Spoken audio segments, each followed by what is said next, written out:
Senate will come to order. Mr. Schaffler, please call the roll. Senators Amabile, Baisley,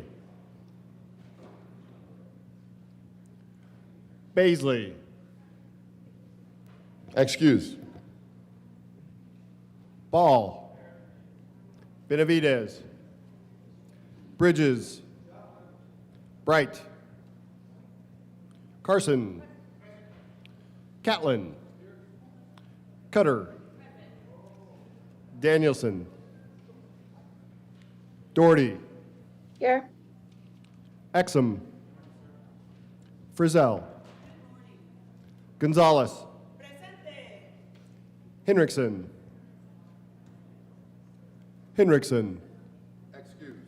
Excuse. Judah, Kip,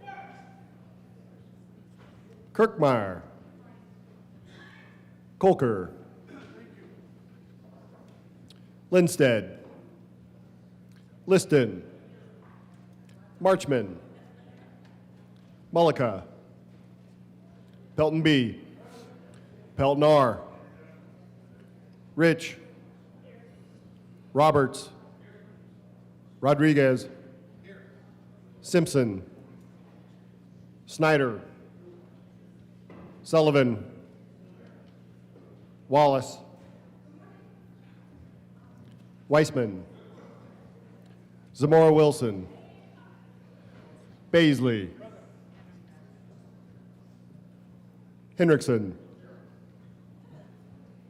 Mr. President. Let's do this. The morning roll call is 35 present, 0 absent, 0 excused. We have a quorum. Senator Zamora Wilson, would you please lead us in the Pledge of Allegiance? Thank you, Mr. President. Colleagues, please join me. I pledge allegiance to the flag of the United States of America and to the republic for which it stands, one nation, under God, indivisible, With liberty and justice for all. Approval of the journal. Senator Kolker. Thank you, Mr. President. I move that the Senate Journal of Tuesday, March 24th, 2026 be approved as corrected by the Secretary. You've heard the motion. All those in favor say aye. Opposed, no. What? The ayes have it. That motion is adopted. Senate Services. Correctly printed, Senate Bill 146. Correctly engrossed, Senate Bill 113, 121, and 128. Senate Resolution 4. Correctly re-engrossed, Senate Bill 83 and 122. Correctly revised, House Bill 1034, 1070, 1099, and 1205. Correctly re-revised, House Bill 1039, 1098, 1180, 1189, and 1192. Correctly enrolled, Senate Bill 3984 and 110. Senate Resolution 4. Committee reports. Committee on Business, Labor, and Technology, after consideration on the merits, committee recommends the following. House Bill 1005 be referred favorably to the Committee on Appropriations. Mr. President, the Committee on Finance has had under consideration, had a hearing on the following appointments, and recommends that the appointments be placed in the consent calendar and confirmed. Members of the Colorado Banking Board for a term expiring July 1st, 2027, Scott Applegate of Estes Park, Colorado, to serve as a representative of a state bank in the 40th percentile based on total asset size occasioned by the resignation of Laura Rose of Falcon, Colorado, appointed. Effective July 2nd, 2025, for a term expiring July 1st, 2029, William Clay Roberts of Parker, Colorado, to serve as a representative of money transmitters, appointed. Committee on Finance, after consideration on the merits, committee recommends the following. House Bill 1026 be amended as follows, and as so amended, be referred to the Committee on Appropriations with favorable recommendation. Senate Bill 44 be postponed indefinitely. House Bill 1200 be referred to the Committee of the Whole with favorable recommendation. House Bill 1120 be amended as follows, and as so amended, be referred to the Committee of the Whole with favorable recommendation. Committee on State Veterans and Military Affairs, after consideration on the merits, committee recommends the following. House Bill 1011 be referred to the Committee of the Whole with favorable recommendation.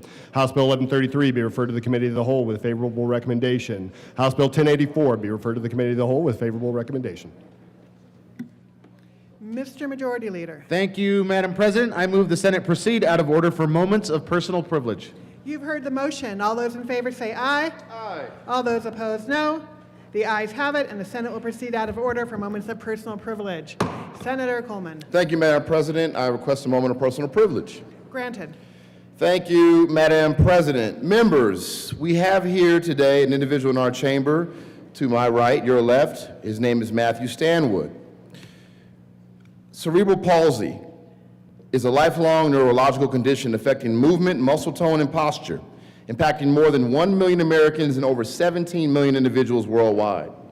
Individuals living with cerebral palsy contribute meaningfully to our civic, social, and cultural life and are entitled to equal access, opportunity, dignity, and full participation within our community.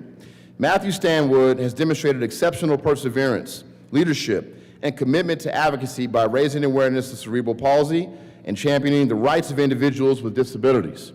Matthew's goal is to establish an advocacy rights foundation and organization dedicated to empowering individuals with cerebral palsy, promoting accessibility, and ensuring that all may fully participate in and enjoy community events and public life without limitations. His aspiration to meet with the President of the United States to share his story and advocate for a more accessible and inclusive nation reflects a profound dedication to service and equality. March 25th, 2026 is National Cerebral Palsy Awareness Day, and we call upon all residents to observe this month with appropriate programs, activities, and initiatives that promote awareness, accessibility, inclusion, and respect for individuals living with cerebral palsy. I would like to ask Matthew to please stand, his mother Jessica to please stand, his brother Owen to please stand, and his sister April to please stand. Members, please join me in welcoming them to the chamber.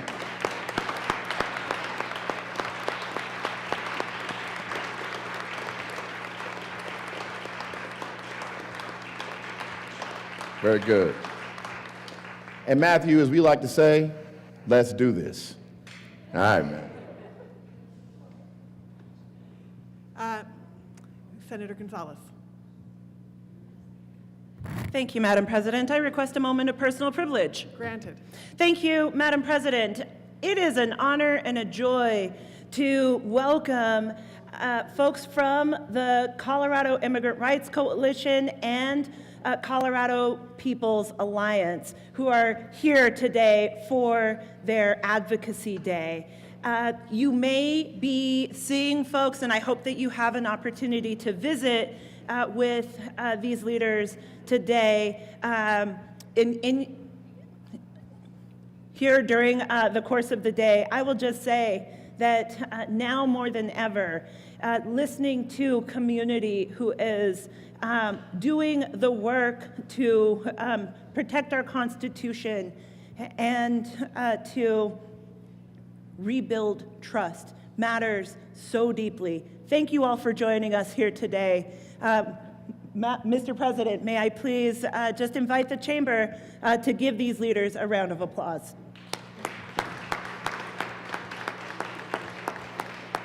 Thank you. Very good. Welcome to the Senate. Seeing no further moments of personal privilege, third reading of bills, consent calendar. Mr. Schaffler, please read the titles of all the bills on the consent calendar. House Bill 1070 by Representative Hartsock and Brown and Senators Judah and Frizzell concerning third-party network lease agreements for dental services. House Bill 1034 by Representatives Johnson and Lukens and Senator Peltonar and Hendrickson concerning modifications to environmental standards for certain irrigation equipment. House Bill 1205 by Representatives Velasco and Morrow and Senators Cutter and Baisley concerning changes to state law to reflect the federal expansion of Good Neighbor Authority agreements. Mr. Majority Leader. Thank you, Mr. President. I move for the passage of all the bills on third reading of bills final passage consent calendar, which are House Bill 1070, House Bill 1034, and House Bill 1205. Any discussion on any of the bills? Seeing none, the motion is the passage of all the bills on the third reading of the bills consent calendar. Are there any no votes? Senator Zamora Wilson. Thank you, Mr. President. I wish to be recorded as a no vote for HB 26-1070. Thank you. Senator Zamora Wilson recorded as a no vote on House Bill 1070. Senator Baisley. Thank you, Mr. President. I request please to be recorded as a no vote on House Bill 1070.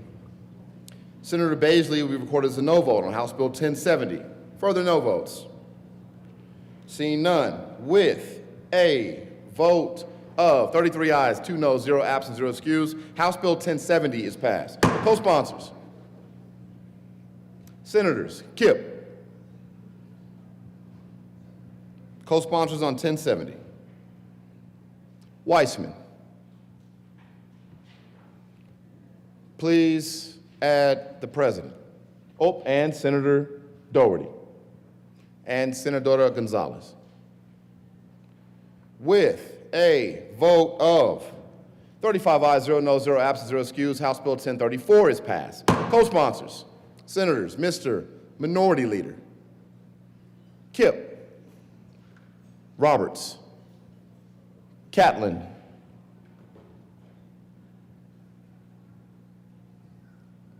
Exum. Please add the president.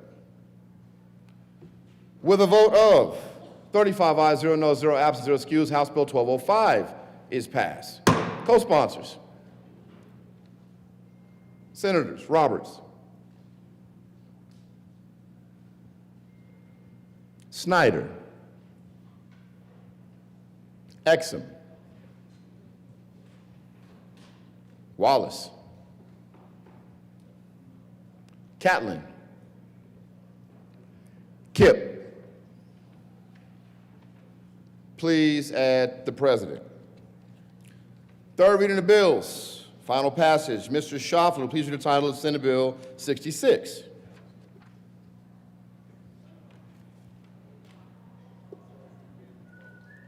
Senate Bill 66 by Senators Judah and Carson, Representative Jackson, concerning the regulation of compounded weight loss medications that have not been approved by the United States Food and Drug Administration.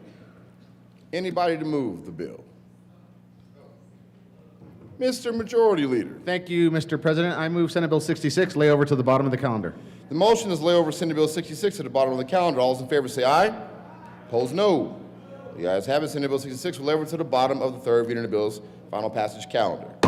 Mr. Schauffele, please read the title of Senate Bill 128. Senate Bill 128 by Senators Snyder and Kirkmeyer and Representative Lukens, concerning a sales and use taxation exemption on certain fees charged by destination management companies. Senator Snyder. Thank you, Mr. President. I move Senate Bill 26, 128 on third reading and final passage. Further discussion? Seeing no further discussion, the motion is the passage of Senate Bill 128. Are there any no votes? Senators Zamora, Wilson, Kipp, Benavidez, Henriksen, Sullivan, Weissman. No votes for 128. With a vote of 29 ayes, 6 noes, 0 absent, 0 excused, Senate Bill 128. Can we please add Senator Gonzalez as a no vote on Senate Bill 128, as well as Senator Wallace? All good. With a vote of 27 ayes, 8 noes, 0 absent, 0 excused, Senate Bill 128 is passed. Co-sponsors, Senators Frizzell, Lindstedt, Roberts, Liston, Bright, Mr. Minority Leader, Mullica, Pelton B, Pelton R, Catlin, Marchman. Co-sponsors on 128. Please add the president. Mr. Schauffele, please read the title of Senate Bill 113. Senate Bill 113 by Senators Amabile and Ball and Representatives Carter and McCormick, concerning requiring a recovery residence to obtain a license from the Behavioral Health Administration. Senator Ball. Thank you, Mr. President. Colleagues, I encourage an aye vote on Senate Bill 113. This is a great bill that will help our recovery residences and folks who need help. Further discussion on 113. Senator Marchman. Thank you, Mr. President. I rise in strong support of Senate Bill 113. Last summer, residents in my district in Collin Center, an unincorporated neighborhood in Larimer County, 4 blocks from a school I used to sub at, Cottonwood Plains Elementary School, started noticing that something strange had changed on their street.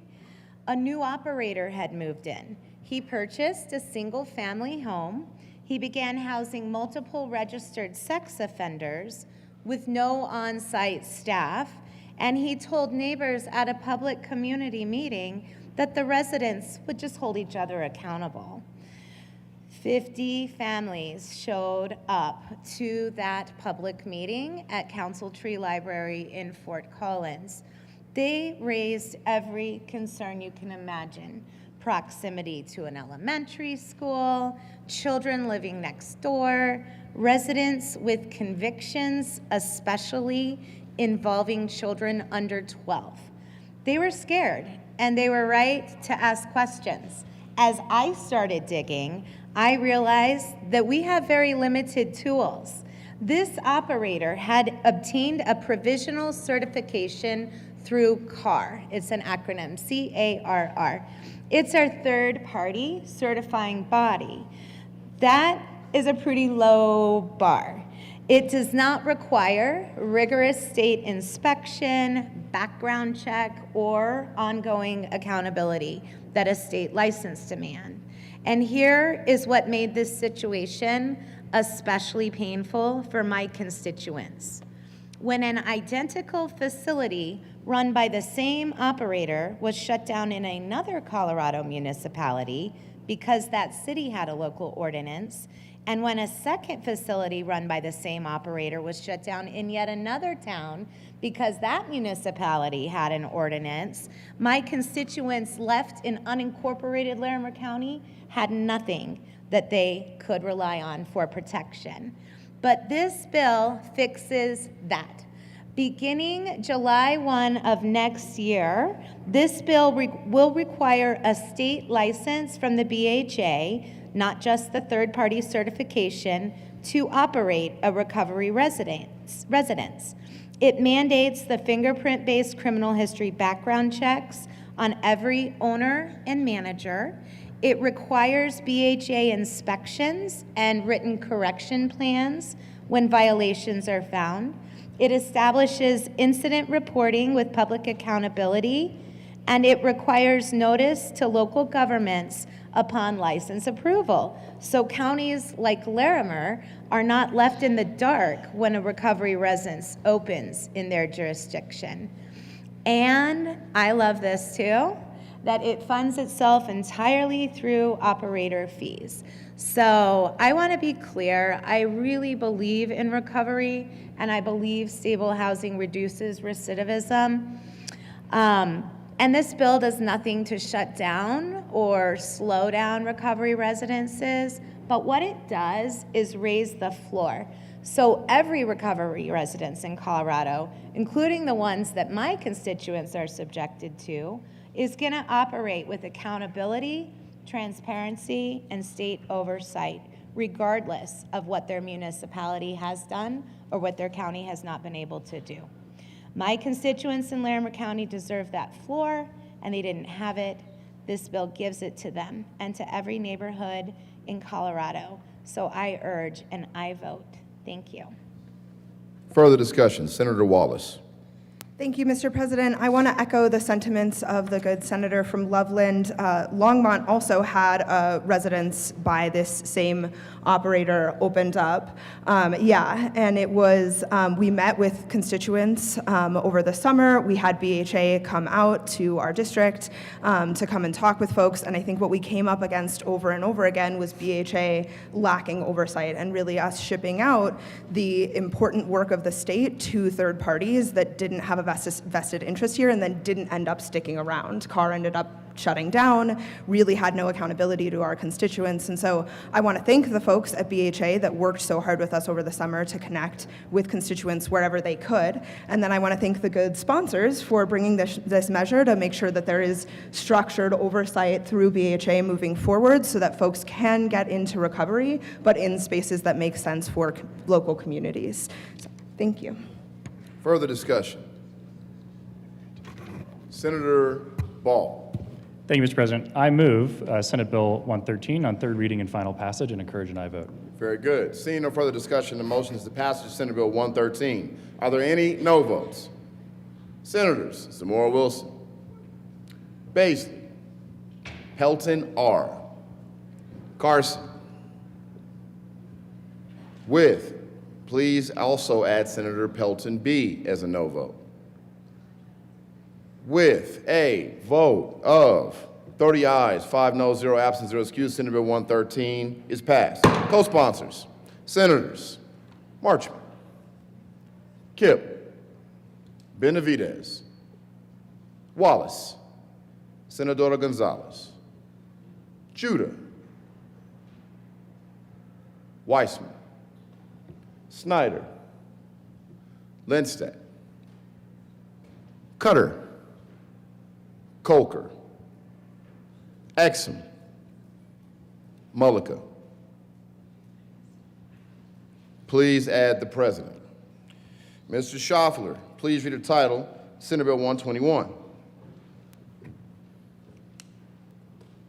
Senate Bill 121 by Senators Rodriguez and Simpson and Representative Martinez and Winter T, concerning the establishment of a threshold of 56 hours in a work week for when an agricultural employer is required to pay overtime to an agricultural employee.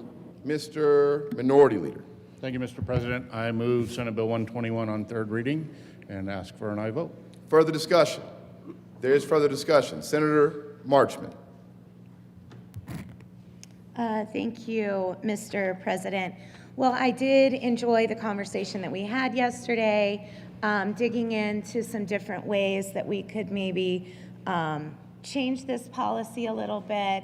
I am discouraged we weren't able to get there.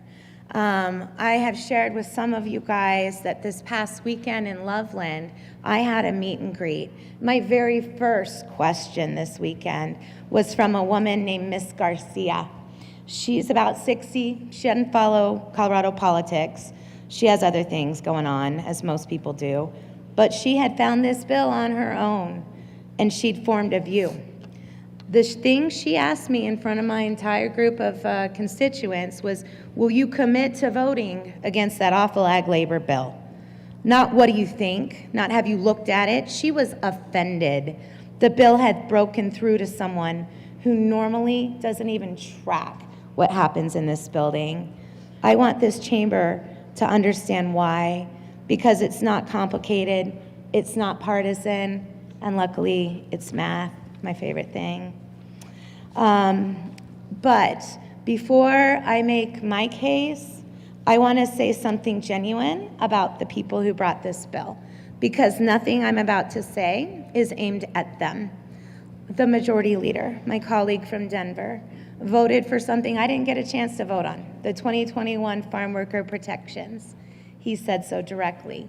He brought this bill because he's hearing from workers who are being sent home at 48 hours, whose take-home pay has dropped because employers stop at the threshold rather than paying overtime. His concern's real, his motives are good, and I believe both of these things completely. The minority leader, my colleague from Alamosa, farms 800 acres. When he says Colorado ag is struggling, he's not reading from a talking point. He knows. My disagreement is not with these concerns, it's with who absorbs the cost of this particular solution. So let me explain the math. Here's the behavioral reality that both sides of this debate agree on. Under current law, farmers cap workers at 48 hours and send them home. Workers take home 48 times 15, 16, $727.68 a week. No overtime. The employer will not schedule it. This bill raises the threshold to 56 hours. That same employer now works the crew to 56 hours at straight time. Workers take home $848.96, $121 more. The bill's supporters might say, well, workers will earn more. That could be true, but those workers worked 8 more hours to get it. 8 hours at 15, 16 an hour, straight time.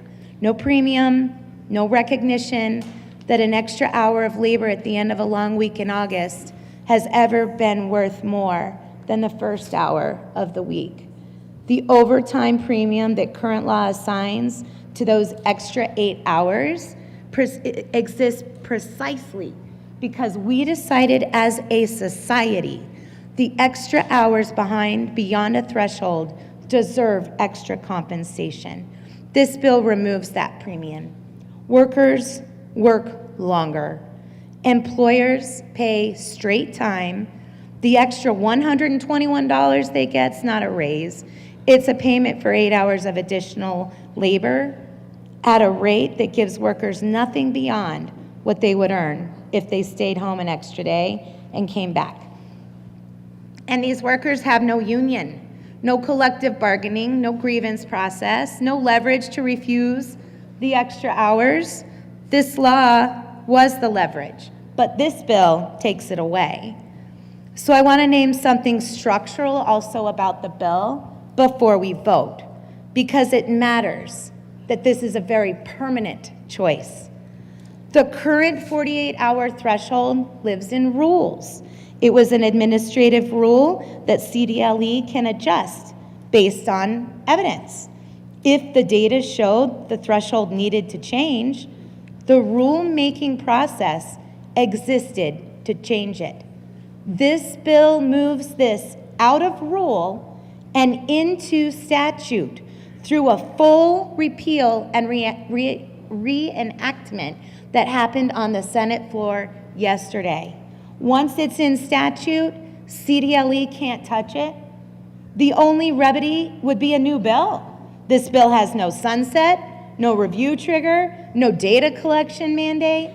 We're making a permanent structural choice today without a single Colorado-specific study of what has actually happened to worker earnings since the 2025 threshold took effect.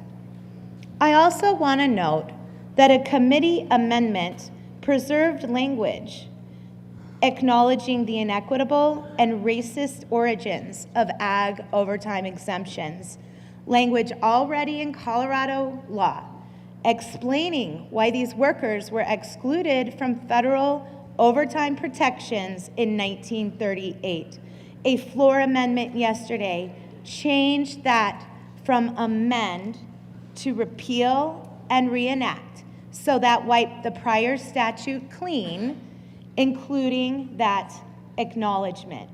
The bill that leaves this chamber today carries no memory of why these protections existed.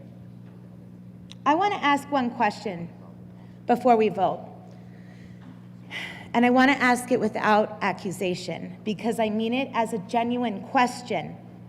For which other workers in Colorado has this legislature ever raised the overtime threshold? Do we do this for retail workers during the holiday rush? Do we do this for construction workers in the summer build season? Do we do this for resort workers during ski season? Hospital workers during flu?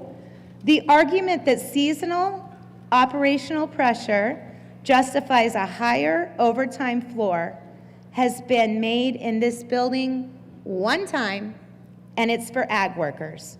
And it's been accepted exactly once for that same workforce.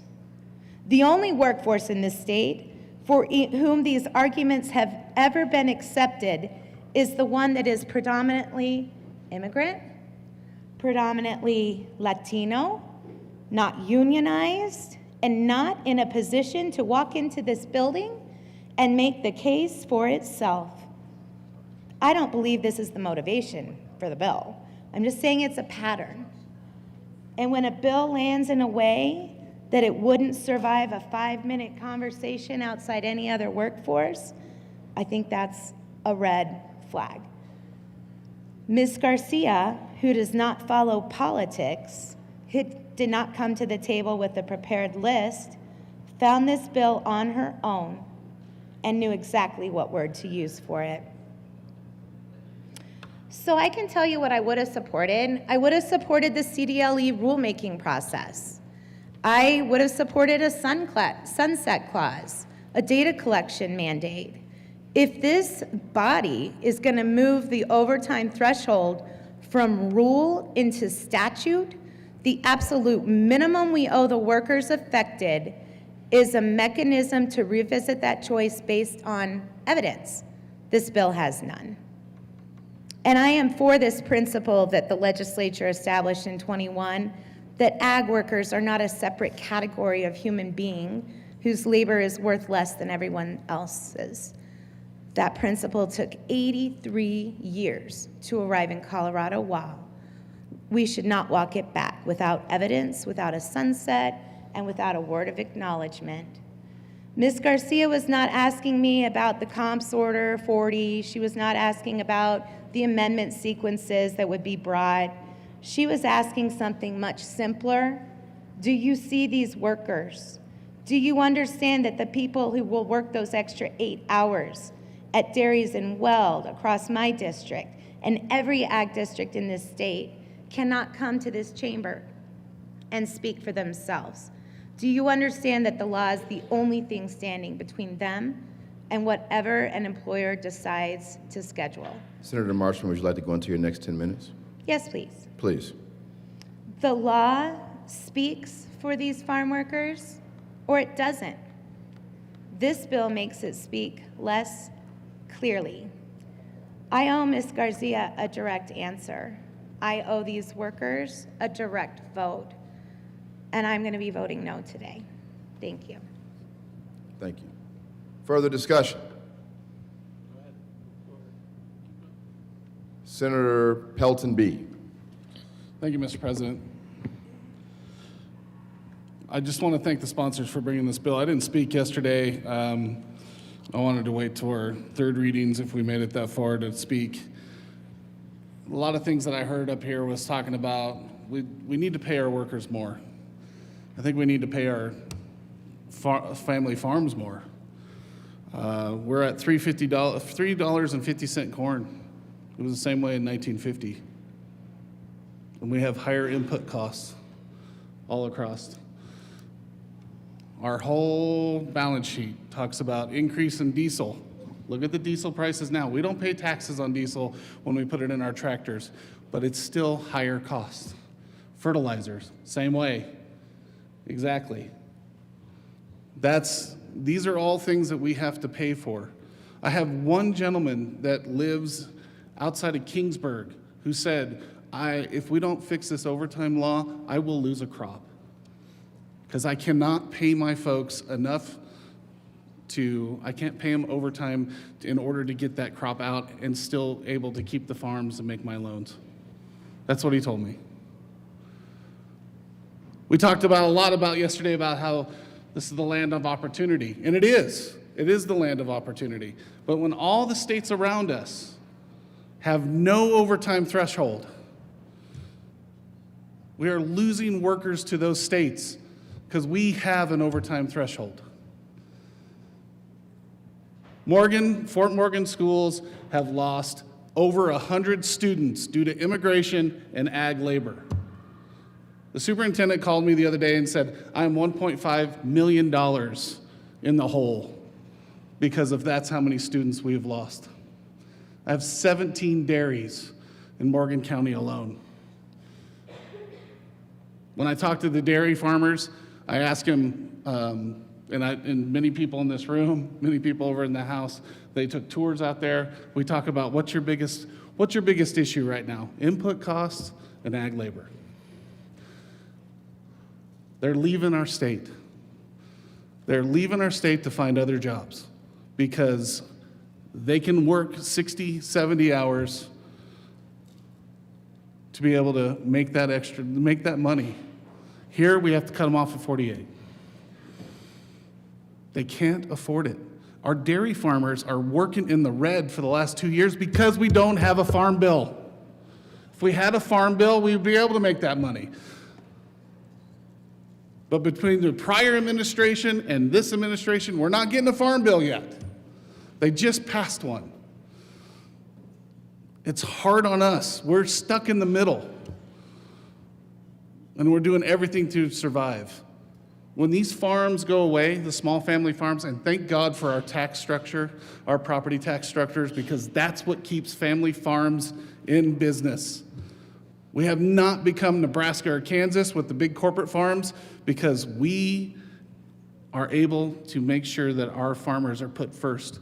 But this, in 21, hurt them.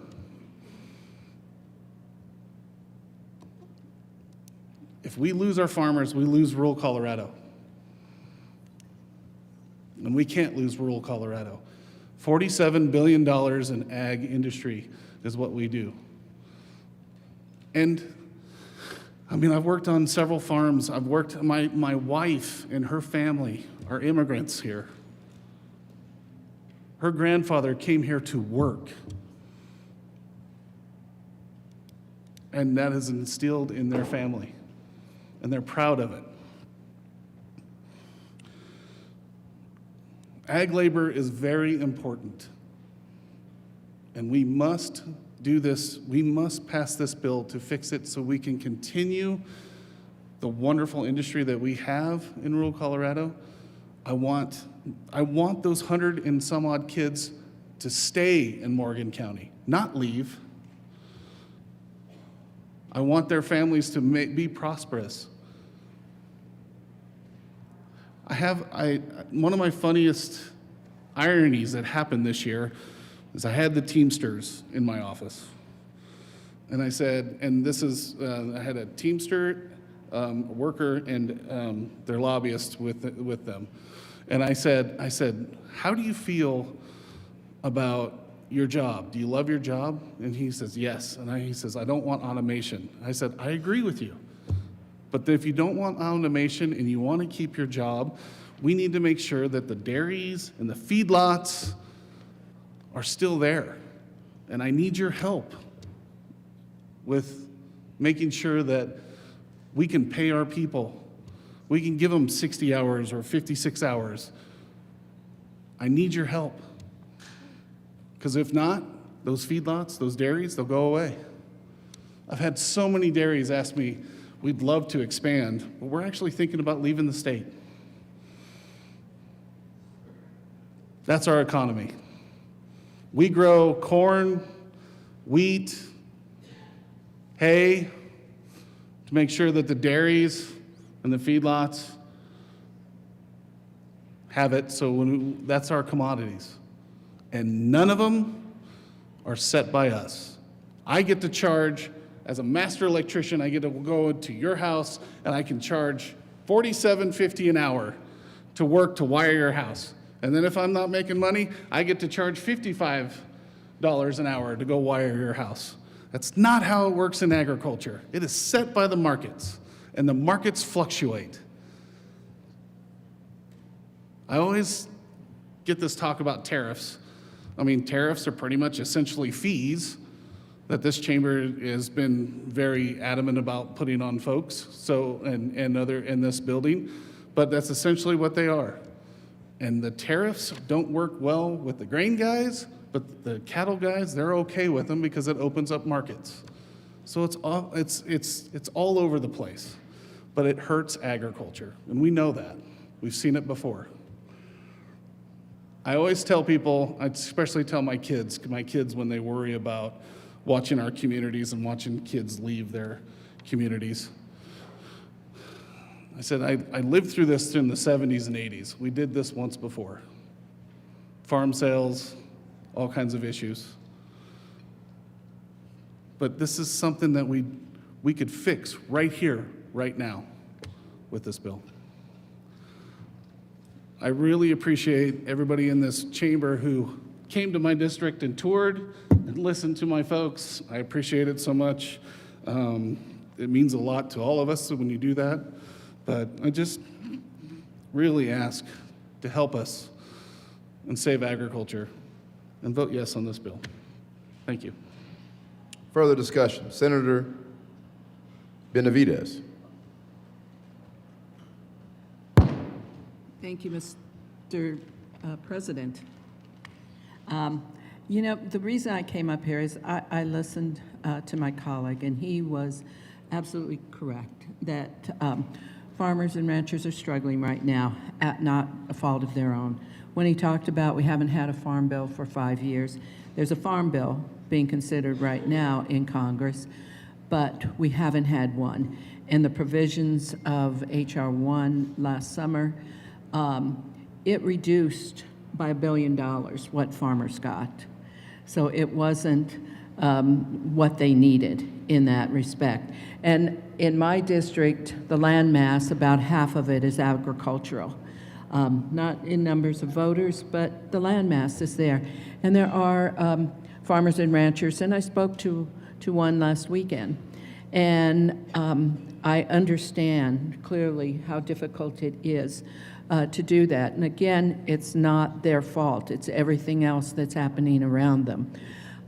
But then I also look at workers, and I look at the workers when we say 56 hours or 48. Right now it's 48. That's working 6 8-hour days before you get overtime. 56 is 7 8-hour days before you get overtime.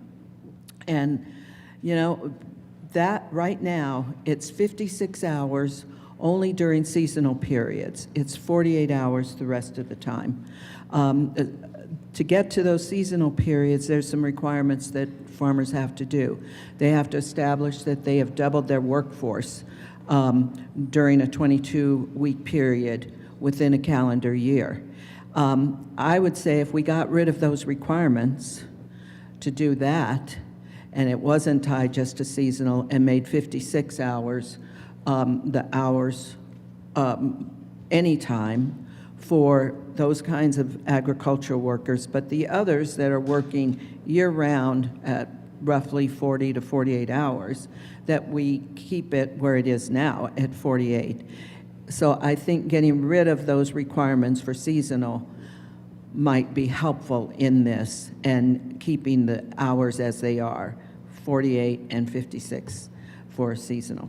So because it doesn't say that, I still would urge a no vote on the bill. Further discussion. Senator Baisley. Thank you, Mr. President. So I'll be a yes vote on this because this bill will right-size an item that is regulated currently by the state government. I would much prefer that it did not. I don't believe that this is an appropriate role for government to be inserting itself between the employee and the employer, at least in these individual situations, but even these agreements of a threshold should be worked out between an employee and an employer, or collective bargaining as when the union is involved in that relationship. But I would much prefer that we simply step away from this and not establish a threshold, not for agricultural workers, nor for the trades or artists. It's just not the role of government. So I'll be a yes because we're already doing it, and it we'll need to right-size it, but I just need to put it on record that I would prefer that we not go down this path at all. Thank you. Further discussion. Senator Colker. Thank you, Mr. President, and thank you to the sponsors for all the work you've done. Thank you to basically both sides for their arguments. I wasn't able to get up yesterday to speak on this bill during seconds, working on other bills too, that time of year. So I wanted to make sure that I spoke about this today on thirds, and I wanted to talk about the costs, the actual dollar value that my colleague talked a little bit about, my colleague from Loveland talked about. I ran these numbers and I put them on a spreadsheet so everybody can see. If anybody wants a copy, let me know. I'll show you what it is. But to really talk about this impact in a dollar value,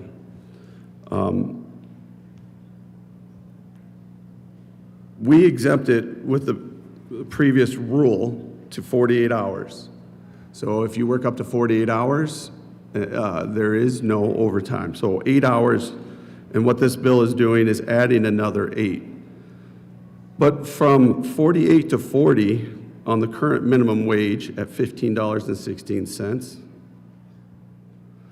that cost workers, that was an increased standard overtime to $788.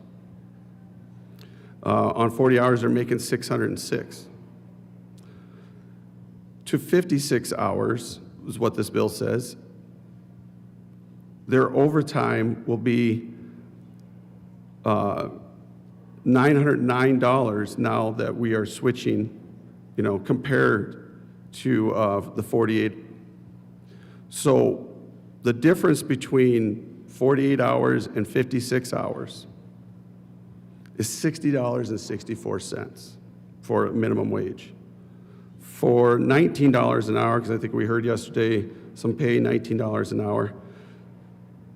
If you start paying overtime at 48, and you go to 56 hours, that's an increase on the overtime of $76 a week.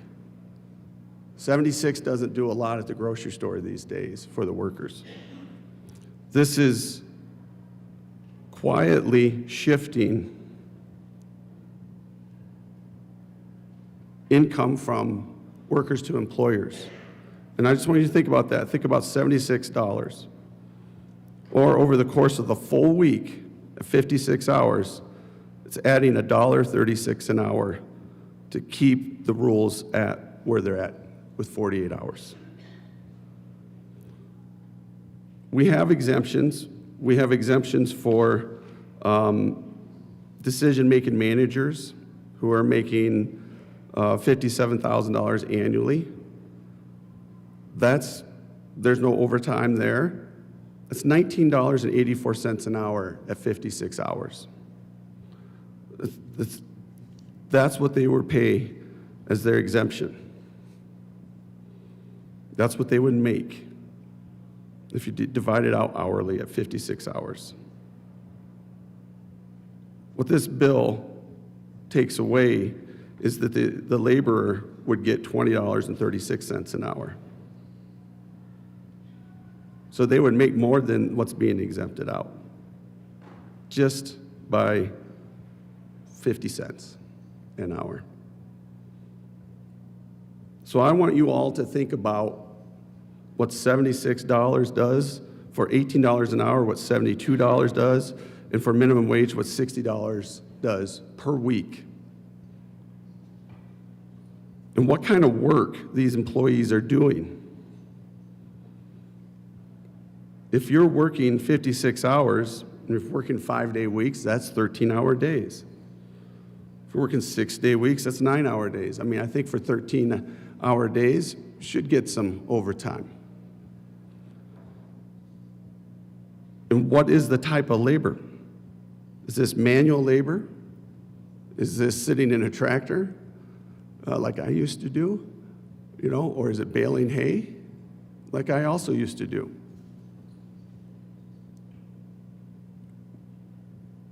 And I heard the argument from the senator from Sterling about small family farms and saving small family farms. I come from a small family farm that had, at the maximum, 70 head of cow that they were milking, my grandpa and my uncles. 70 head. It's not a big dairy. So I understand paying the overtime, how that can affect a small family farm. So my question is, why aren't we exempting them out? Small employers. If we're already exempting out range production of livestock on the open range, who gets $620 a week minimum, no matter how many hours, that's the minimum that CDLE has set. So if they were to work 56 hours, that's $11 an hour. We're exempting out the decision-making managers. Why aren't we exempting out the family farms then? The small employers? Coming up with a number of 10 employees or less. I mean, is that being done? Instead, it's everyone, from my understanding. And correct me if I'm wrong. But I just want everyone to think about the difference at $19 an hour is $76 a week. We heard there was testimony from one employer that said they were going to build a bunkhouse for more workers rather than pay OT. My question is, how much is it going to cost to build that bunkhouse? Is that more than $76 an hour? And I'll be a no on this bill.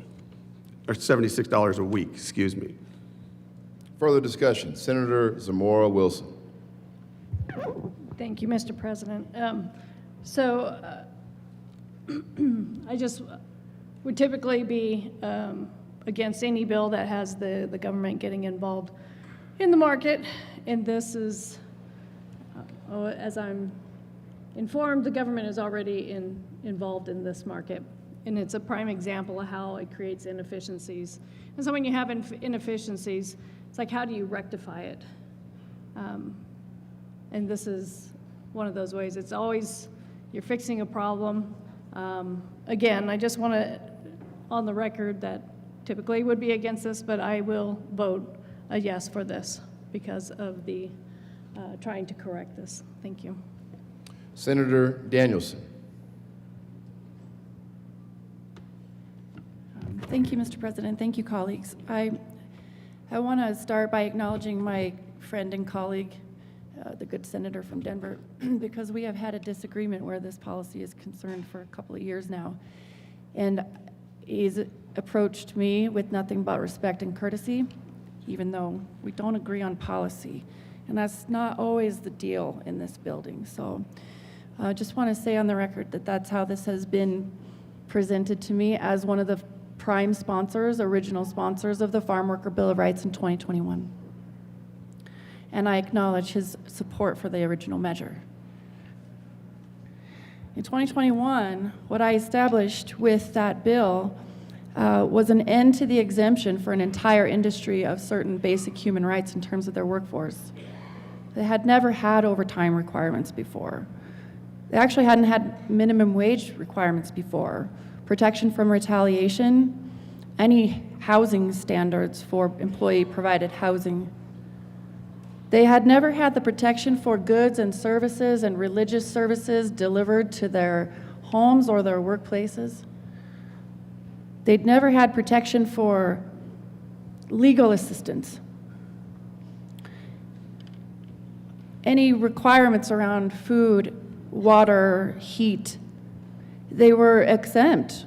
These workers were exempt from any requirement in terms of these rights. And that's what we did in the big, big bill. And it was a landmark bill. It was something that I'm very proud of that we've done.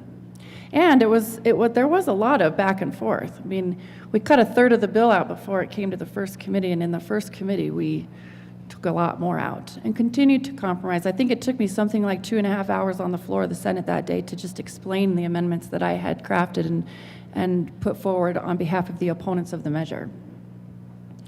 Part of that was the hourly requirements for overtime. So we moved that to rulemaking, and what this bill does do then is erase the compromise and then the 3 years that it took to craft the rules that set this at 48 hours and 56 hours in peak times. And the time that it took to implement and the resources it took to educate folks across the state. So I do oppose the measure, and like I said, have been honest with the sponsor about that. I think a couple of things, I appreciate everything that's been said today. I'm not going to repeat it. I think one thing that hasn't been brought up is what we heard in committee. So again, we have workers from across the state saying that they do not wish for this bill to pass forward, that they are in a very vulnerable position, and they feel that increasing the requirement, the number of hours that it takes to actually get paid overtime, will make them more vulnerable. But we also heard from producers who I expected to say, we really are invested in our workers and we would be dedicated to paying them overtime. But what I heard over and over again was that they were working extremely hard to avoid paying overtime. Really innovative ways, actually. I was impressed in that sense. They call it the overtime penalty, and they explained how they work really hard to make sure that they don't ever have to pay their workers overtime.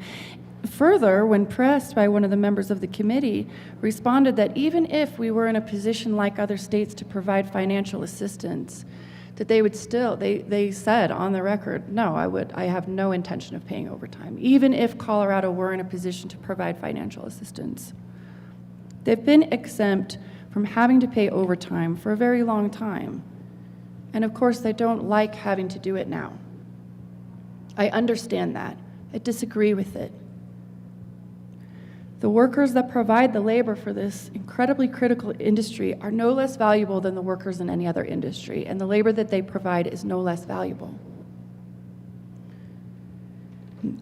I'm the fourth generation of my family to grow up and work on our farm up in Weld County. Now, I understand the work. We had crops and livestock, so I understand the work from both sides of the ag industry. And I'm deeply proud of my roots in agriculture. I'm deeply proud of this industry. It is not perfect, and what we set to, address in 2021 did a lot of those things. We even heard from some producers who said some of the changes that were made in the original bill, and the workers also corroborated that some of those protections are working, and they're seeing the difference. Less threats, less, negative. I don't need to get into all of that, including overtime. I guess I wanted to say the reason that I brought up my background as part of a farming family, as part of an agricultural community in a very agricultural county, in a very agricultural state. I am deeply proud of my roots and the industry that is so critical to our overall economy. But we have to address the wrongs that are occurring, and we did a lot of that in 2021. I have to ask again, why do the leaders in this industry always rush to balance the burden of the industry on the backs of its workers? There are significant pressures facing producers across the state. We should be talking about the tariffs that President Trump has imposed. We should be talking about tax relief for small producers, because there are some that they don't qualify for. We should be talking about the water issues, whether it's northern Weld County, where I grew up, or down in the San Luis Valley. They're really different. But here we are. We are making a vulnerable population of our workforce more vulnerable. We also heard something different from 2021 when I passed the original bill. A threat to these community members that didn't exist back then. A fear of what ICE is doing in our communities and how it impacts their day-to-day. This is a reality for rural Colorado, not just in the urban communities, that workers are being harassed, picked up, detained, and incarcerated because of the new ICE directives.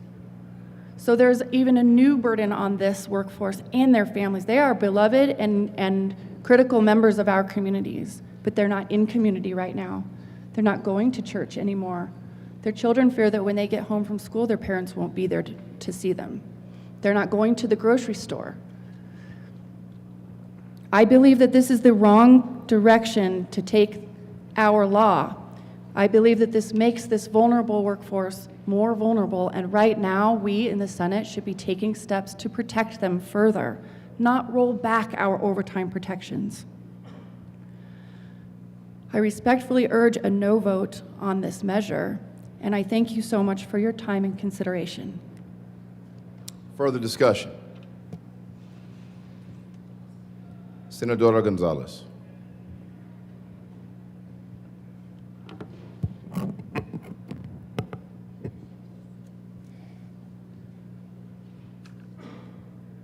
Thank you, Mr. President.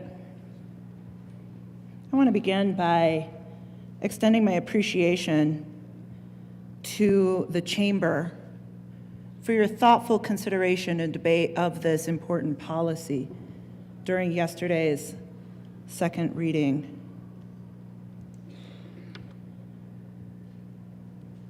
That is actually how this chamber ought to operate every single bill, every single contentious issue.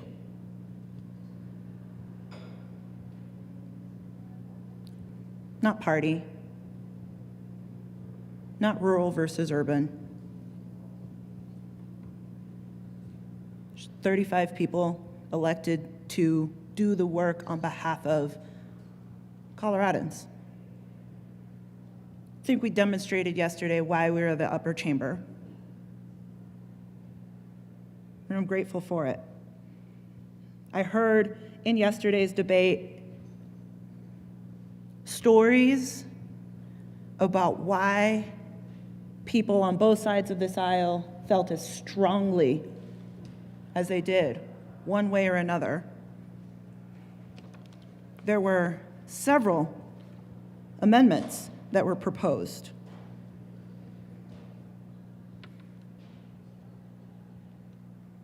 To try to grapple with the challenge that confronts us. Let us be clear, though, We didn't get here overnight. I want to talk about the racial reckoning. Not the racial reckoning of this pandemic, not the racial reckoning of the 60s. I want to talk about the racial reckoning of the 1870s. In the aftermath of the Civil War, in the aftermath of the Emancipation Proclamation, when suddenly people who had previously been enslaved were free, granted full citizenship. There was a brief window in American history where things looked like we might actually achieve a more perfect union. And then the Klan came in, put an end to that. We saw policies move forward that exempted domestic workers and exempted farm workers. Why? Because those were the most heavily racialized professions. Those were structures. That was work that had been so fundamentally devalued that for many years in this country, the people who did that work weren't even acknowledged as human beings.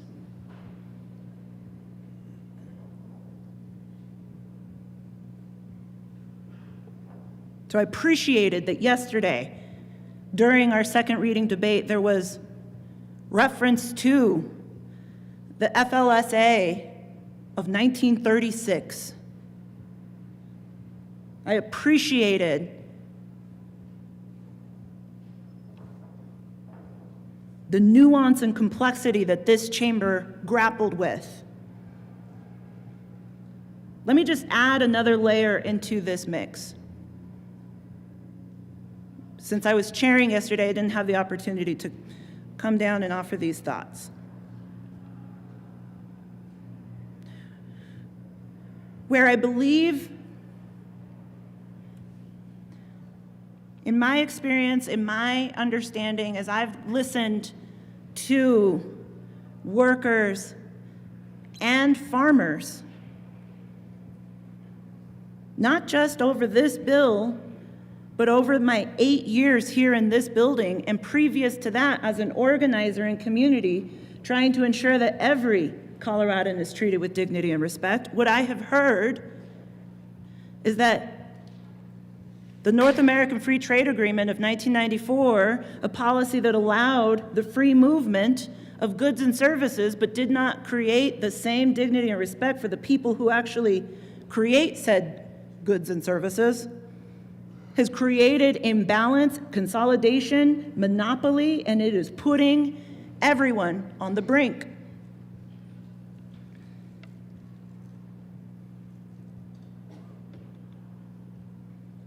This fall, in August of this year, there were 6 dairy workers who died in a farming accident.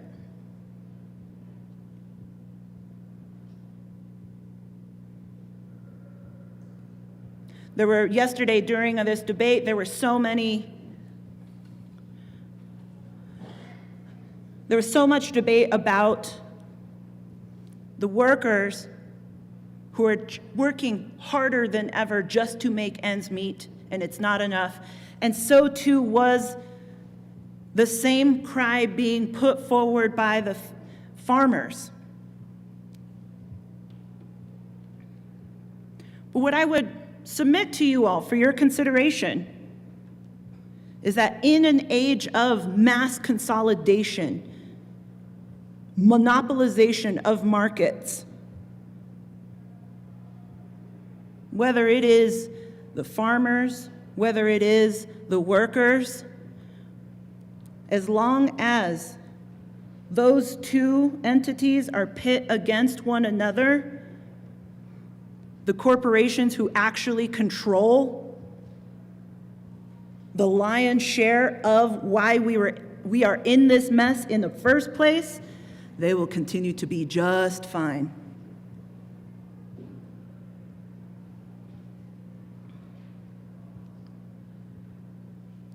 I was on a picket line last week.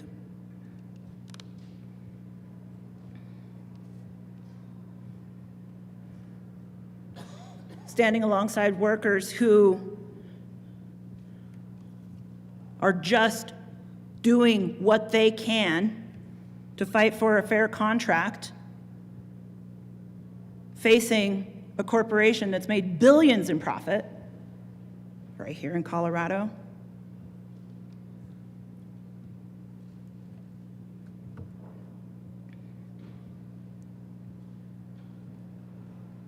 One of the pieces that I heard from one of the points to support this bill that I heard yesterday was, and today actually, was that if this doesn't pass, we won't have insert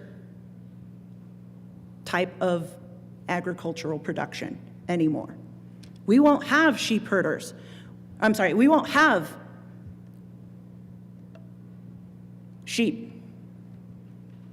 We won't do this type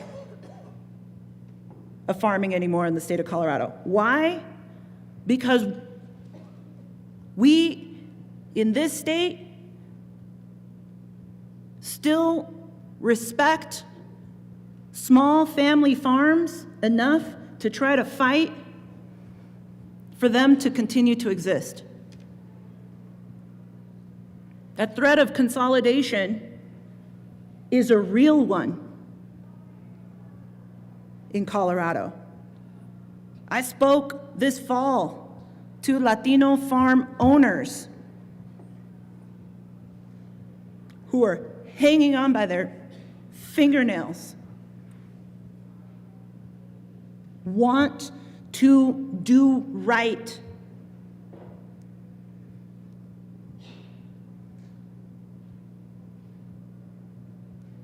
Want to do right by their families, by their workers, by their communities,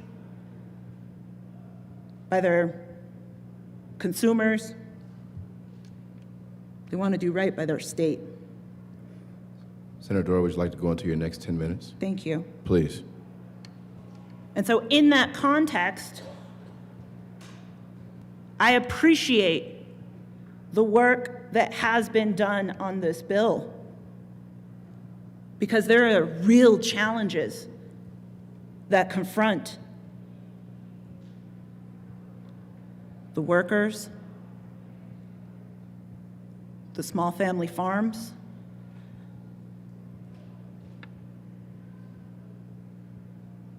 and yet where I come down on this at the end of the day is that this is another divide and conquer strategy that allows the corporations that are actually continuing to starve the entire industry. Those are the folks who are sitting pretty right now. Those are the folks who are setting prices that then set the market when they are making not millions, but billions with a B in profit every quarter. Let us redouble and refocus our energy and efforts there.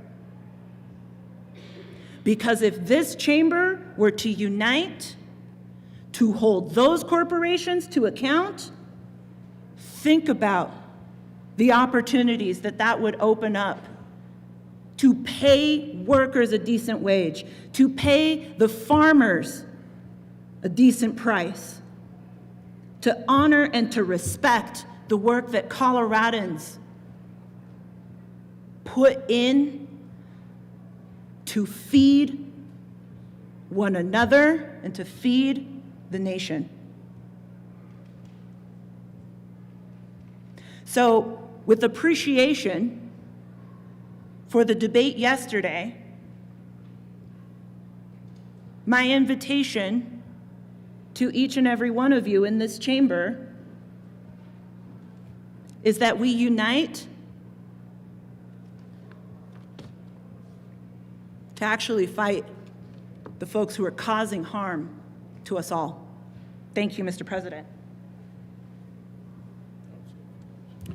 Mr. Minority Leader. Thank you, Mr. President. Thank you, colleagues, for the dialogue today. I'm trying to think of how to put my thoughts together. The good senator from Denver brought out some points that I think are worth highlighting about my intention as a sponsor on this bill, trying to do the right thing and trying to avoid this easy trap of falling into one extreme or the other. And I've said from the very beginning, it doesn't have to be like that. And my motivation to do this is to create an environment, an ecosystem where both the ag worker community and in particular small farms can find a place to, I would like to say thrive, but at the very least just survive. And again, highlight the fact that 95% of the farms in this state earn gross less than $500,000 a year. That's my farm with 800 acres, gross less than $500,000 a year. And I didn't talk about it yesterday, but I farm my place with my wife, my dad, my brother, and my nephews, and on occasion a contractor to haul bales in or do some field work. But to the good senator from Denver's point, last weekend I was sitting on my tractor trying to get my fields ready for planting, which is really problematic right now. If you look at snowpack levels and what my basin is experiencing this morning now, like at 24% of average, will I have a water supply to raise a crop at all is really pretty challenging. I just want to continue to re-emphasize that effort of this doesn't have to be an either or, and it truly is not producers versus ag workers. I wouldn't do this if I thought on balance I was hurting the ag workforce. Without a doubt, there are fractions of them that will feel some suffering. I think the good senator from Adams County highlighted that yesterday. And likewise, there are fractions of the ag producer economy that will maybe take advantage of this. I don't find producers on a regular basis looking for loopholes and bypasses to avoid paying overtime. It's regularly about the reality of how ag workers perform in my community, about when the conditions are right, you're out baling hay or raking hay or cutting hay, and if the conditions change, historically, some of those workers then you could find, let's go clean the shop, let's go service equipment. And now all of a sudden, when overtime starts to play into it, producers have to make a choice. Potentially, do I not pay for that work? Do I not do the work at all because it costs me time and a half? Or do I contract it out? And just trying to do that economic analysis. There was something else about, I made a reference yesterday about potentially not having a sheep industry in this state. And it was really associated with the concept of an amendment where we're going to pay double time. That would drive, without a doubt, that would drive the industry out of Colorado. This process we're in right now, I don't think would drive sheep producers out of the state. It'll make it incrementally harder. This bill actually makes it incrementally a little bit easier, a little more profitable. Again, trying to strike a balance where returns in that industry, my farm and small family farms, they're like 1%, 2% if you're lucky, return on your investment. Most of us are what we characterize as asset rich and cash poor. Like the value of my farm that I've owned for 30 years just continues to grow, largely because the value of water in this state continues to grow exponentially as well. But most of us are what we characterize as cash poor, just trying to figure out, I go every year and borrow money at the bank to make my farm operate for the year and then try to figure out how can I pay back pay back the bank and routinely have to ask for extensions. It is just a challenging environment, but I just wanted to reiterate to the chamber my commitment and interest in making sure we have a vibrant, healthy, respected ag workforce and a viable, profitable ag producer economy to marry together to create better outcomes for all of us. I renew my motion to support Senate Bill 121 and ask for your support. Mr. Majority Leader. Thank you, Mr. President, and thank you, colleagues, for the debate today, this week, and committee and the whole process. I took this bill on in these discussions now over a year ago to start looking at this policy and this discussion to have. Reached out to organizations, reached out to advocates, tried to reach out to the proponents of the the Farm Worker Bill of Rights, and tried to find compromises or how we can help. The good Senadora from Denver brought up the dairy accident, which we actually looked into. Is like, is there something we could do here for this? Turns out it's illegal already. It's OSHA. It's not, doesn't fall under ag because it's chemical work and cleaning the dairy things. We tried to find every avenue and reached out. We looked at tax credits of how we could try to solve it. And, it took me down this big rabbit hole of a discussion of right and wrong. And as somebody who was here in 21 when we passed this bill, I was the chair of the Business Labor Technology Committee when this bill was heard. I was on the floor testifying. I was here at the floor on thirds testifying. Senator Simpson, or my good senator from southeast Colorado, or southwest Colorado, was also here testifying, saying we will adopt, we will figure this out. It was an important thing to put up values and try to do it. And like I said, we do a lot of policies here that we do with good intentions, and we make tweaks.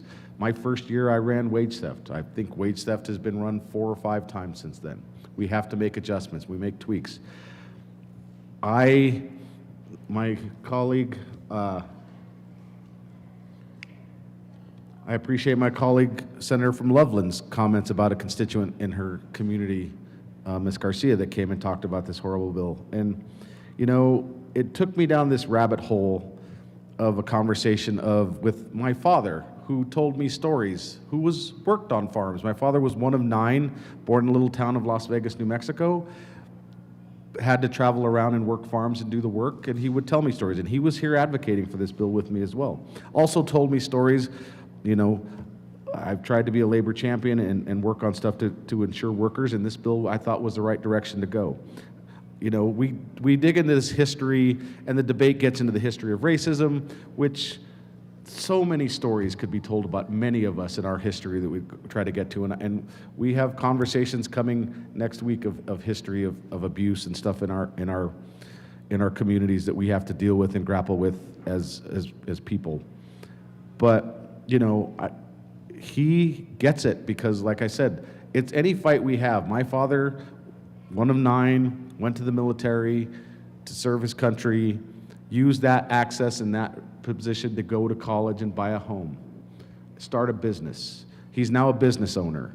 Now he's the people here that we hate and revile because he has a small business, tries to take care of his employees. We compartmentalize this about corporations. Everyone's evil. Everybody's not. I work in reentry. My father tried to help people. He started a VA program. They cut funding. He moved into reentry for offenders, trying to give them an opportunity to correct themselves. Come to the Capitol, and I'm here for criminal justice reform, and all of a sudden I am the for-profit prison industry.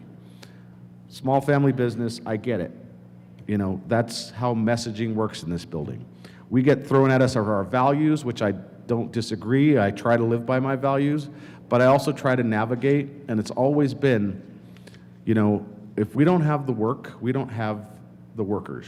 If we don't have the businesses, we don't have that. We don't have companies, we don't have unions. We don't have agriculture, we don't have this. I struggle with my colleagues from across the aisle and my colleagues that represent rural stuff. We run bills that are good for our urban areas, and sometimes we don't get support for them. I've always tried to recognize my colleagues that have the rural communities because as a chamber, once I got yelled at because I was doing something, a no on an environmental bill that would hurt my city, but I was yelled at because they didn't care what it did to the city of Pueblo. And I'm like, that's money that pays for their schools. And that offended me and hurt my feelings about it. But at the end of the day, I work with all of you and try to recognize the work we have to do. It's just the pressure that comes in here. The reason I took this bill on was trying to recognize a problem and a harm and trying to be compromising. Could I have went with 90 hours? Would the agriculture industry prefer to repeal it all or maybe have more hours? Yes. I didn't go in with those values of this. There was good that came from that bill. It got me into a space of where, what is dignity in the workplace? People want to work a job. The stories where people are working 100 hours, they're never with their family. Well, with this, you have an opportunity of working 2 jobs for 48 hours for 90 hours a week, which is more than 60, and is that dignity and more time with your family? And you're not getting any more because you're making the same money at the other job, or maybe less, depending, which takes me into this whole rabbit hole of the problems we have here with people that work 2 jobs. And it's a larger conversation to have, which is a structural problem that we have overall.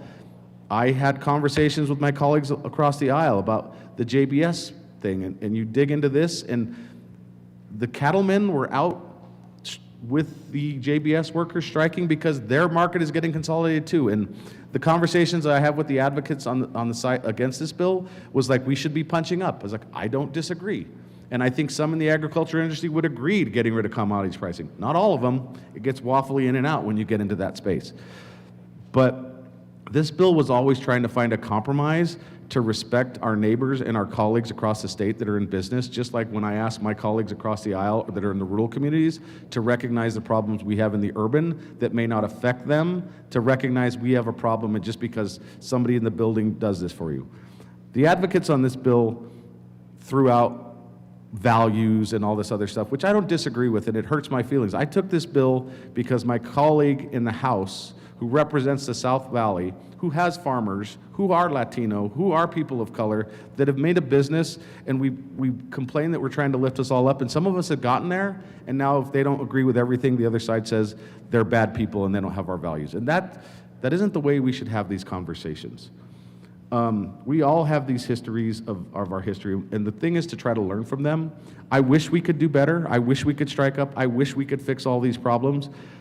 I lowered this bill to 56 hours, not because I needed to get the votes. It's because digging into the conversation, 60 seemed like a reasonable odd number, simplifies it for small family businesses. But you get into the 56 and the hours and whatever, it's fine. We had workers testify on our side for this bill. Most of the opponents were what you consider community gardens, not agriculture industries, not people that do this, people that do it in our communities, people that are nonprofits, get volunteers to work, and and I get it. It's a lot of conversations. I wish I went to spoke after the senator from Denver because we all look silly, but I made a compromise on this bill and I carried it because trying to run this bill and the visceral that goes with these fights, which is in a lot of the big fights, you're racist. I didn't want my colleagues to go through this. And that's why I put my name on this bill. I had to go to my county assembly and get called out with this. And the movement, obviously, if you throw the values of 40 hours, is fine. I got 1 minute to testify on the issues of this bill, and then my mic was cut off, and not a real debate about the policies that we got to have here.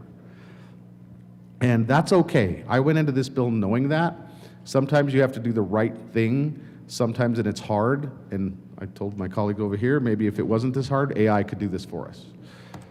But on that note, I just want to thank you all for the debate. My colleague that ran the bill that opposed it, there needs to be repair between the advocates for workers and the agriculture industry and my Latino community, because there's so much visceral over that fight that I hear stories of Latinos from the urban areas looking to go out to the farms to work because they don't want to get rounded up by ICE here. The advocates for immigration stuff reach out to the farms and they don't want to reach back to them because they don't trust them because of this fight. And it seems that there's a way that both sides could try to protect their workers and advocate for both. And the business owners, like I said, when you're a small family business and not a corporate farm, you're not numbers on a spreadsheet. They're people you see every year. The people wouldn't come back for the work if they do it. They come here to do the work. They're honorable. And I don't know if working 2 jobs or Ubering when they get off to do it is the right dignity we're looking for. I thought this was the right balance. I just wanted to explain to you guys why I carried this bill.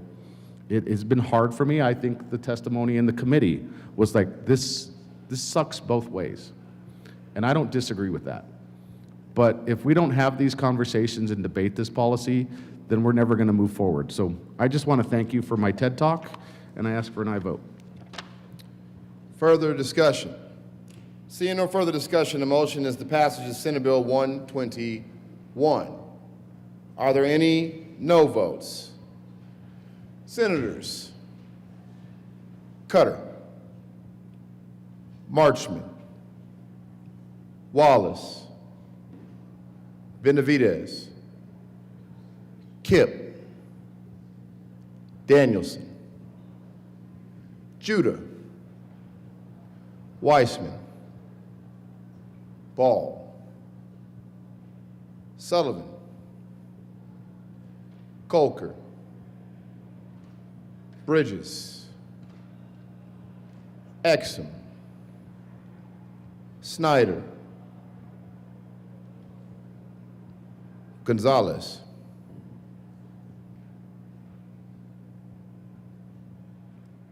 please add the president.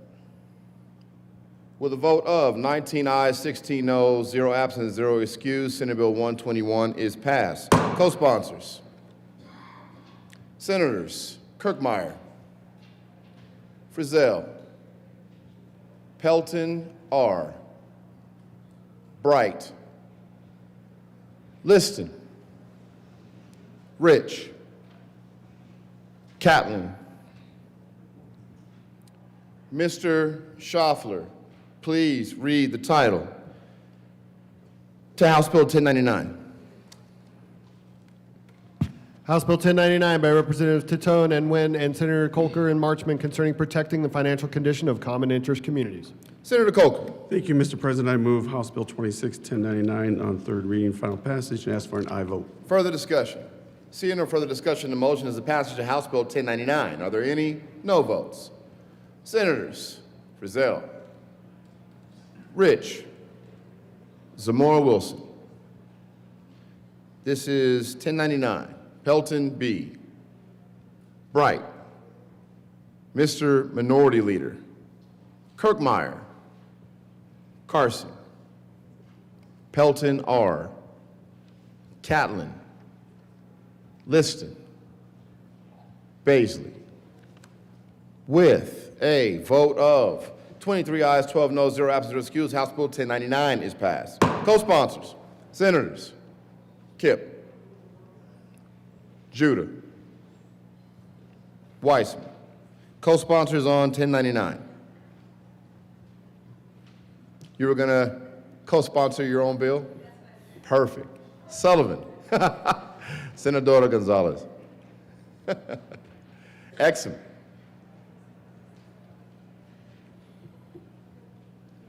Because of all that, please add the president. It's a lot of effort. Mr. Schaffler, please read the title of Senate Bill 66. Mr. Majority Leader. Thank you, Mr. President. I move to lay over Senate Bill 66 until Thursday, March the 26th. The motion is to lay over Senate Bill 66 until Thursday, March 26th. All those in favor say aye. Aye. Opposed, no. The ayes having the Senate Bill 66 to be laid over until Thursday, March 26th. General Order, second reading of the bills, Majority Leader Rodriguez. Thank you, Mr. President. I move to lay over this general order second readings of bills until Thursday, March 26th. The motion is to lay over General Order second reading of the bills, calendar Thursday, March 26th. All those in favor say aye. Opposed, no. The ayes have it. General Order second reading of the bills, calendar will lay over until Thursday, March 26, 2026. Message from the House. The House has passed on third reading and transmitted to the Revisor of Statutes House Bill 1339. The House has passed on third reading and transmitted to the Revisor of Statutes House Bill 1214, House Bill 1242, House Bill 1260, House Bill 1188, House Bill 1006, House Bill 1197, and House Bill 1269, amended as printed in House Journal March 24, 2026. Message from the Revisor. We herewith transmit without comment House Bill 1339. We herewith transmit without comment as amended House Bill 1006, 1188, 1197, 1214, 1242, 1260, and 1269. Signing of bills. The President has signed Senate Resolution 4. Message from the Governor. Pursuant to the authority vested in the office of the Governor of the State of Colorado, I have the honor to inform you that I have approved and filed with the Secretary of State the following acts. Senate Bill 64, modify Colorado Agricultural Future Loan Program, approved on Tuesday, March 24, 2026 at 1:15 p.m. Sincerely, Jared Polis, Governor. Announcements. Senator Amabile and Wallace. Thank you, Mr. President, members of the Boulder County, I'm sorry, do I need a moment of personal privilege? Granted. Thank you, sir. We wanted to come down as the members from Boulder County and Broomfield County to acknowledge the Northwest Chamber Alliance, and it is their day at the Capitol today. Those are 7 chambers of commerce from Boulder, Broomfield, Louisville, Longmont, Lafayette, Superior, and then the Boulder County Latino Chamber as well. They will be in House Committee Room 109 until noon today to talk about our regional economic interests. So please stop by and join them, and we look forward to having them at the Capitol today. Senator Amabile. Thank you, Mr. President. I ask for a moment of personal privilege. Granted. I just wanted to say I was on the board of the Boulder Chamber many years ago, and I can attest to the incredible work that the chambers do to lift up businesses, particularly small businesses, in all of our communities, and I encourage everybody to go and meet with them. Very good. Further announcements. Senator Amabile. Well, while I'm up here, can you guess? The Joint Budget Committee is actually going to meet now, and again at 1:30. Very good. Senator Colker. Thank you, Mr. President. Education Committee is going to meet at 1:30 and 3:57. We have 2 bills, 1259 and 1050. Senator Roberts. Thank you, Mr. President. The Agriculture and Natural Resources Committee will meet 15 minutes upon adjournment this morning. We will hear one bill, House Bill 1198. Very good. Senator Cutter. Thank you, Mr. President. Senate Transportation and Energy Committee will meet at 1:30 p.m. in Senate Committee Room 352. We'll be hearing one appointment to the Front Range Passenger Rail District Board, and House Bill 1079, House Bill 1081, House Bill 1237, and House Bill 1208. Correction. Did it sound right? What did it say? Where are you reading from? I'm reading from here. Page 4. Oh, I lied. Senator Cutter. Correction. Today we'll be hearing House Bill 1134, House Bill 1089. Oh, God. What is wrong? Somewhere between House Bill 1001 and 5001. Okay, we'll try it with the glasses on. House Bill 1051. Senate Bill 141, House Bill 1127, and House Bill 1007. Can I please get it? Senator Exum. Thank you, Mr. President. Senate Local Government Housing Committee will meet 15 minutes upon adjournment in room 357. We'll hear House Bill 1095 and House Bill 1257. Thank you. Very good. Senator Mulligan. Thank you, Mr. President. Members, Senate Health and Human Services Committee will be meeting 15 minutes upon adjournment in the old Supreme Court to hear Senate Bill 99 and House Bill 1277. Senator Wiseman. Thank you, Mr. President. This is to announce the work of the Judiciary Committee. We meet at 1:30 in Old Supreme Court to hear 3 bills, 1134, 1089, 1058. See you there. Mr. Majority Leader. Thank you, Mr. President. Colleagues, we will be recessing as we need to read some bills across the desk, so there's no need to return. I move the Senate recess until 12 p.m. today. You've heard the motion. All those in favor say aye. Opposed, no. The ayes have it. The Senate will recess until 12 p.m. today.